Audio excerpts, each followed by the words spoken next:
Hi, my name's Caitlin, and today we will talk about bar chords. You have probably seen or heard of the legendary bar chords. You might have played the B minor bar chord or even the F bar chord. Bar chords are very hard because you have to push down all the strings with all your fingers, and it's a lot of work, and it hurts, and it strains your whole arm and your hand. I gotta be honest, I don't like playing bar chords sometimes, but there are some reasons, which is what I'm here to talk to you about today, that are a good reason to use a bar chord. And my example for today is the song Here for a Good Time by Trooper. It's a really cool song, really fun, and it has nice chords like G, D, E minor, and C.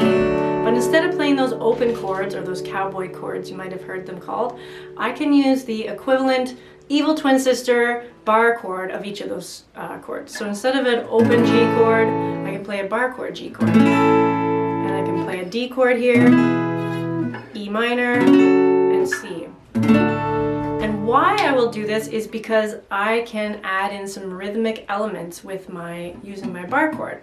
So when I'm singing and playing this song and it's just me and my guitar, I'm trying to be the whole band. I'm trying to be the drums and the percussion and the piano and the vocals and the guitars and everything. So by using my bar chords, I can add in some rhythm like this.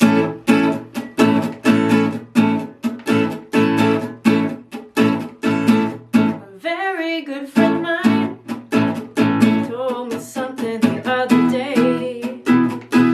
I'd like to pass it on to you. So I believe what he said to be true. So I'm bouncing on and off the pressure of that chord, which chops it off. Instead of if I held it down, it would ring all the way through. I'm also using the time when I'm not pushing. When I strum, I get this chuck sound. So that's sort of like the snare drum of the drum kit.